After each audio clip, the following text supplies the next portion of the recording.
puan sekalian, kita berpindah kepada ahli panel yang ketiga, Sohibul Samahah, Profesor Madya Datuk Doktor, berkaitan dengan kita dengar daripada semalam perkataan penyelarasan ni banyak kali dah, dan kita sangat unik di Malaysia kerana ada negeri-negeri yang berbidang kuasa berkaitan dengan agama dan juga kefatwaan, dan kita ada muzakarah, jawatan kuasa muzakarah Majlis Kebangsaan bagi Hal Ehwal Agama Islam Malaysia yang dipengerusikan oleh Yang Bahagia Datuk Wan Zahidi bin Wan Teh. Jadi ada masyarakat yang dia ada yang ikut dan ada yang pening pun ada juga. Jadi dia kata banyak sangat fatwa dan juga pendapat. Jadi ada sebahagian pula kita dapati bahawa isunya adalah isu nasional. Dalam keadaan dunia tanpa sepadan ni, mungkin yang banyaknya adalah nasional lah. Berlaku di Selangor, berlaku juga di Sarawak dan berlaku juga di negeri-negeri yang lain. Dan data yang dikongsikan kepada kita oleh Tan Sri Syekh Ghazali dalam kertas berkaitan dengan peranan jawatan kuasa fatwa dalam menyelaraskan fatwa antara negeri, ada sebanyak 450 fatwa dan peringkat isu nasional, dan 309 telah diwartakan di negeri-negeri yang merekodkan lebih kurang ataupun 68.6%. Jadi ini banyak interpretasi lah yang boleh kita tengok, adakah ni belum cukup jahit jidan lagi ni ataupun belum mumtaz lagi ni. Jadi minta Sohibul Samahah Prof Madya Datuk Doktor untuk terangkan bagaimanakah penyelarasan itu boleh dilakukan dengan lebih berkesan bagi memperkasa institusi fatwa di Malaysia. Silakan Sohibul Samahah. Assalamualaikum warahmatullahi wabarakatuh. Alhamdulillah wassalatu wassalamu ala Rasulillah wa ba'd. Terlebih dahulu menjunjung kasih kepada Yang Amat Mulia Tengku Amir Nasir Ibrahim Shah yang sudi berangkat pada malam ini. Datuk Pengurusi, ahli panel, Ashabus Samahah, para asatizah, para alim ulama, hadirin dan hadirat sekalian. Apabila kita memperkatakan tentang penyelarasan, sukarnya ahli fatwa ni dia nak kena selaraskan daripada atas ke bawah, bukan di bawah saja. Penyelarasan yang pertama kita nak kena selaraskan ialah penyelarasan antara kita dengan kehendak Tuhan. Kerana ini dahulu yang perlu kita letak dalam fikiran kita. Kerana fatwa itu bukan menyatakan pandangan kita, tapi fatwa ialah menyatakan hukum-hukum Tuhan yang kita percaya itulah kehendak Tuhan pada manusia.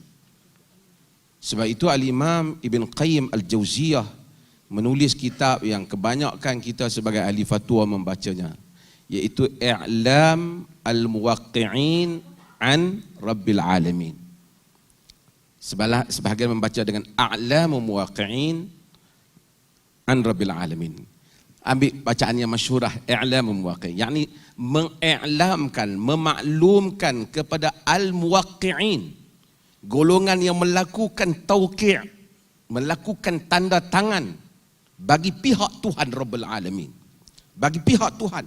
Maksudnya dalam buku itu tentang fatwa, orang yang mengeluarkan fatwa seolah-olah dia tanda tangan inilah kehendak Tuhan kepada manusia. Kalau Nabi dia ada wahyu, tetapi kita yang telah menyatakan hukum Tuhan ini, bagaimana jika bukan itulah kehendak Tuhan? Maka sebab itu, perkara yang pertama yang mesti kita selaraskan dalam diri seorang mufti, kalaulah kita ni layak, macam saya rasa macam kecil kerdil lah, tapi dah jawatan ni nama lah kan, mufti, ialah menyelaraskan hal ini. Di dalam riwayat daripada Umar bin Khattab dalam Musnad Ad-Darimi, dia kata riwayat ini daripada Abdullah bin Abi Ja'far, tetapi mursal daripada Nabi. ajra'ukum 'alal futiyah ajra'ukum 'alan nar. Orang yang paling berani di kalangan kamu mengeluarkan fatwa, orang yang paling berani terhadap api neraka. Ini ialah perkara yang perlu kita sedar. Di dalam riwayat Abu Dawud, di dalam sunannya, hadis yang semua kita tahu, apabila satu orang telah cedera kepala dia, luka, kemudian dia berjunub, dan dia bertanya kepada sahabat-sahabat dia, boleh tak dia ada pengecualian tak mandi wajib? Dan mereka kata tak. Lalu dia mandi, faghtasala wa mat. Dia mandi dan dia mati. Maka lafaz Nabi yang terkenal, Nabi kata qataluhu qatalahumullah. Mereka telah membunuhnya, Allah membunuh mereka. Walaupun mereka mengeluarkan fatwa, mereka tak bunuh dia. Tapi fatwa itu telah memberikan kesan yang memusnahkan nyawa seseorang. Allah kata mereka membunuh, Nabi kata mereka membunuhnya. Dan ini adalah satu perkara yang pertama untuk kita letakkan dalam fikiran kita, bahawasanya kerja mufti ini, walaupun orang kata tengok mufti ada gaji, kemudian ada kereta, orang tok di depan, tapi ini adalah tauqi', menandatangani bagi pihak Tuhan Rabbul Alamin. Dan ini bukan sesuatu yang mudah. Mungkin mamat tepi jalan tu lebih selamat dibandingkan mufti di akhirat besok. Kalau silap dia pun diri dia. Kalau silap kita mengeluarkan fatwa yang bukan kehendak Tuhan, maka itu adalah sesuatu yang besar.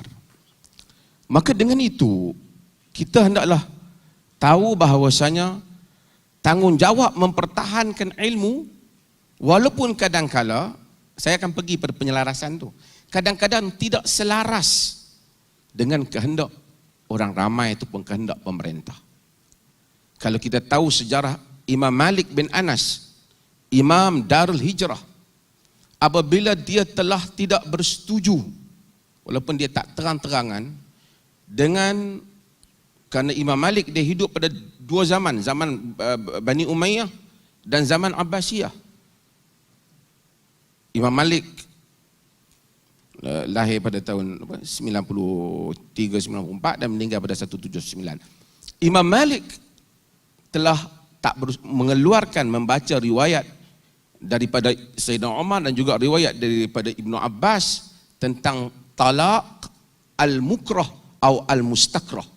Talak bagi wanita yang, bagi orang yang dipaksa. Talak itu tidak sah. Oleh kerana ketika itu Abu Ja'far al-Mansur, khalifah, membuat kaedah siapa yang menggugurkan bai'ah, tertalak isterinya. Maka bacaan dan fatwa Imam Malik telah dianggap sebagai oleh pemerintah ketika itu sebagai menyindir atau bermaksud bahawasanya bai'ah yang dikatakan tertalak isteri itu tidak berlaku, ataupun bai'ah paksa itu tidak memberi makna, tidak dianggap sebagai sumpah yang mesti dilaksanakan. Akhirnya apa? Akhirnya Imam Malik yang begitu tinggi kedudukannya dipukul oleh wali ataupun gubernur Madinah sehingga lekang bahunya, sehingga akhir hayatnya apabila dia nak mengangkat satu tangannya, terpaksa dia mengangkat dengan tangan yang satu lagi. Tetapi stand firm mempertahankan pendirian. Ini adalah watak bagi orang agama. Itu satu. Dengan kita mengambil kira bahawasanya pemerintah diikuti apabila kehendak pemerintah itu selari dengan maslahah yang disebut oleh Datuk Wan tadi dan juga panel-panel yang lain. Kemudian soal ilmu. Saya rasa kita kena sentuh sedikit soal ilmu ini. Di dalam sejarah Islam, kita tahu pada zaman sahabat, orang ikut fatwa sahabat. Kemudian apabila mazhab-mazhab ini berkembang, kerajaan umpamanya kerajaan Abbasiyah di Baghdad lebih cenderung kepada fatwa-fatwa yang dikeluarkan oleh Abu Hanifah kerana jaguhlah mazhab Abu Hanafi, iaitu Muhammad Hasan Asy-Syaibani rapat dengan pemerintah. Dan kita tahu tokoh besar dalam mazhab Hanafi, Muhammad Hasan Asy-Syaibani dan Abu Yusuf. Namun keluasan itu, walaupun pemerintah pusat itu mazhabnya itu, tetapi mazhab-mazhab lain berkembang. Di Madinah, mazhabnya Malik. Sebab itu kita baca dalam sejarah riwayat Imam Al-Baihaqi, bagaimana apabila Abu Yusuf pergi ke Madinah, dia tanya, sampai sekarang kita duk sebut gantang Baghdad, gantang Baghdad. Kerana Baghdad. Tapi apabila Abu Yusuf pergi ke Madinah, dia bertanya tentang soal gantang, mereka sebut tentang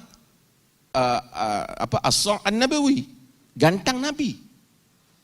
Bila sebut gantang Nabi, dia berbincang, mereka buat mari 50 orang anak-anak muhajirin dan ansar bersama mereka gantang Nabi yang sukatannya sama.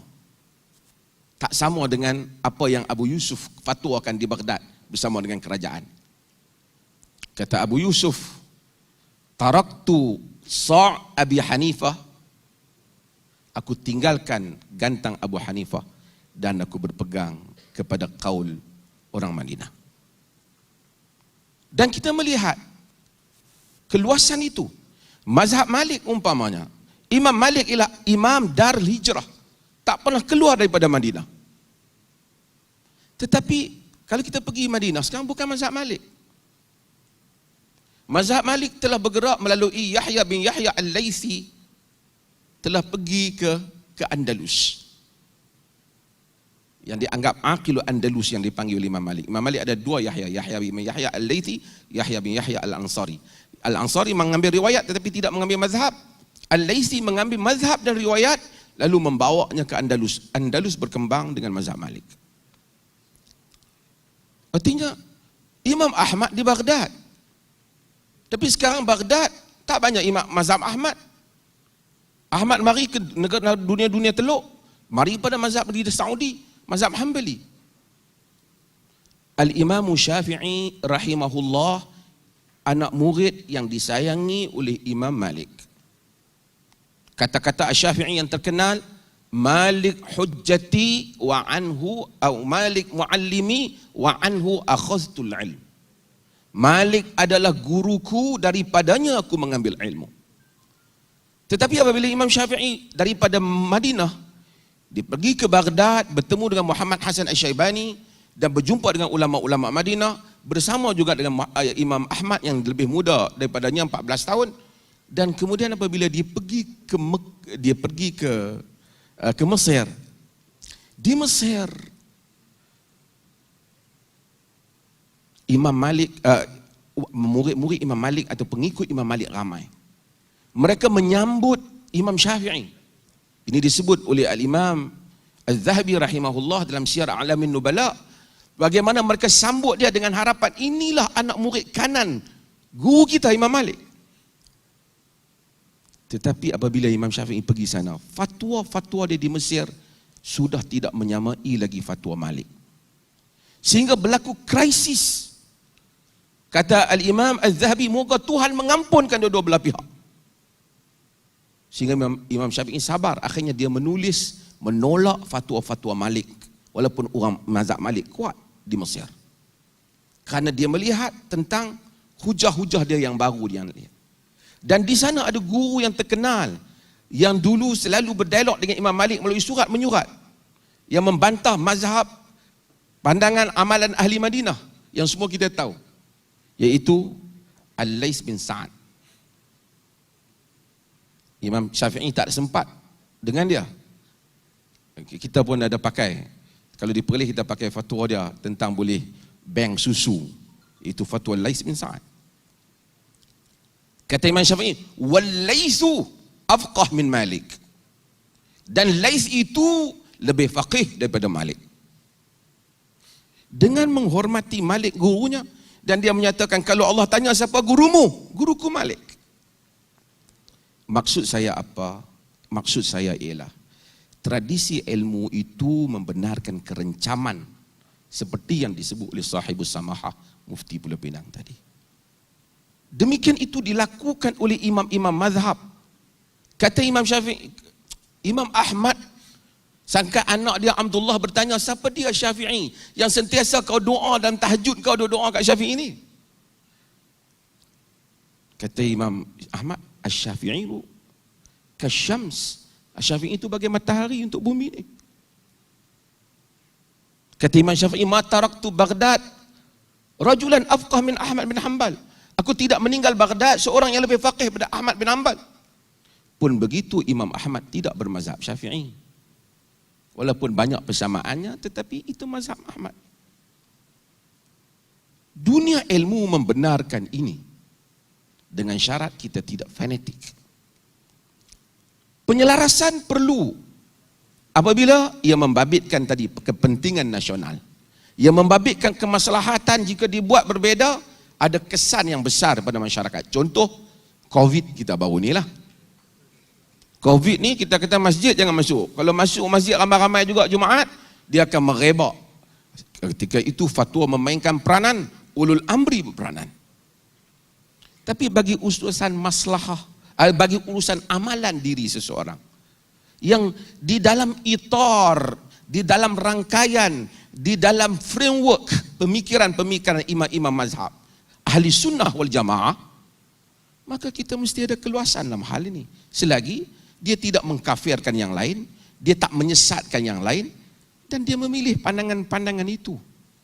Saya suka dengan titah Sri Paduka Sri Tukan Perak tadi.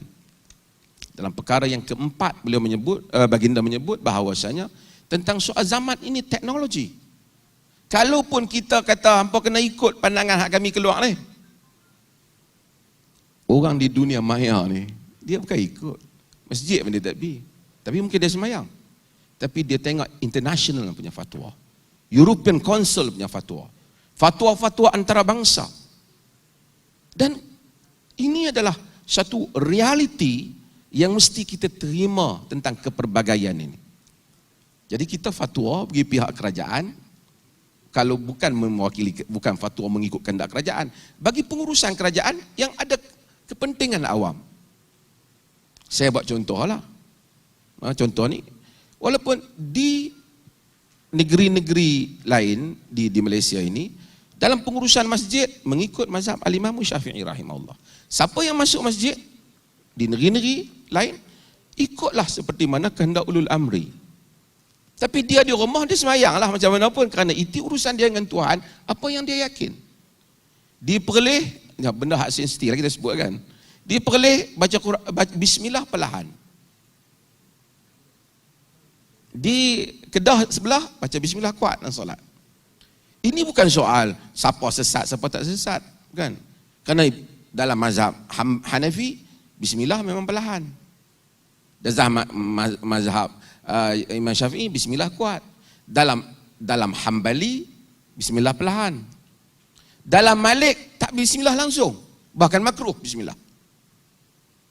Tu tak ada masalah. Demikian kunut. Demikian tidak ada masalah.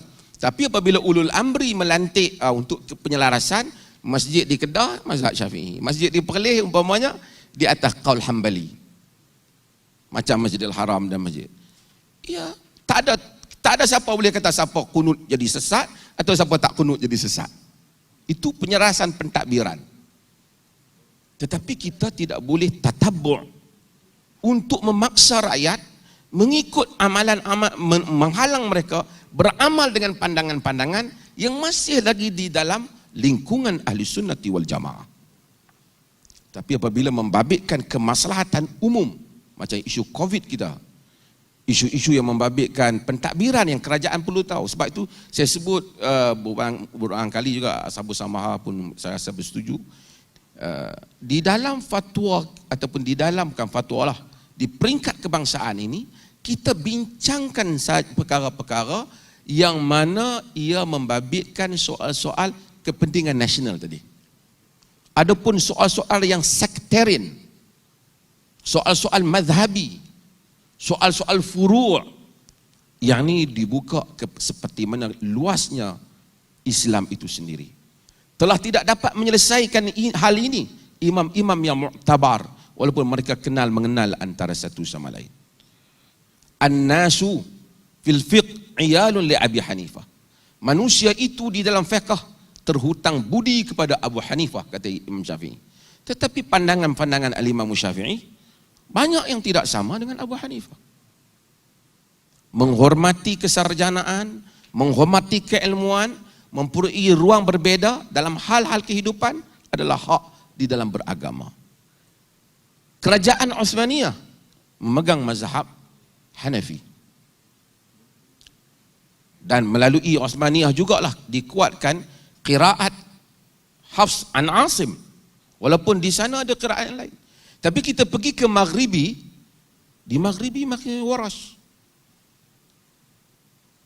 Dunia Islam berjalan dengan kesarjanaan. Penyelarasan kita ialah penyelarasan isu-isu nasional. Dalam masa yang sama kita mestilah akur bahawasanya adanya keluasan di kalangan rakyat ini. Itu saya punya sisi pandang. Supaya kita tidak berbalah dengan rakyat kita sendiri yang makin matang dan membaca fatwa yang berbagai-bagai. Dan mudah-mudahan dengan itu kita akan berdamai, kita akan lihat kematangan kita dalam menerima kepelbagaian ini. Terima kasih, Saudara Musi. Jazakumullah khair. Sohibus Samahah Profesor Madya Datuk Dr. Muhammad Asri bin Zainul Abidin atas perkongsian bersama dengan kita yang menekankan pertama sekali berkaitan dengan yang paling utama adalah penyelarasan yang perlu adalah sama dengan kehendak daripada Allah Subhanahu wa taala. Kemudian menyorot tentang kesan yang besar kepada satu-satu hukum yang dikeluarkan boleh menyebabkan nyawa terancam dan juga seumpamanya, dan seakan-akan kita bersetuju bahawa ahli panel kita mengatakan untuk penyelarasan peringkat nasional isu-isu yang berkaitan dengan maslahat dan kepentingan awam ini memang sangat perlu untuk diselaraskan di samping keterbukaan dalam hal-hal yang berkaitan dengan fiqh dan juga amalan. Jadi terima kasih sekali lagi pada Profesor Datuk